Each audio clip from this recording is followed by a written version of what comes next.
exactly, no. But the algorithm is factoring in what Sharon's customer base represents, because in her interviews, she noted a really major demographic shift. Oh, right, the inflation impact. Exactly. When inflation really started biting, her customers weren't just, low-income families looking for a break.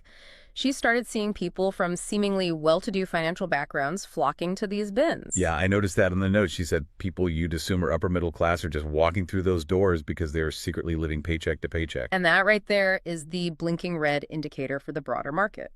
It reveals this severe hollowing out of middle-class liquidity. When households that traditionally drive our discretionary spending are quietly relying on liquidator bins just to maintain their standard of living, you realize that consumer resilience is, well, it's fragile.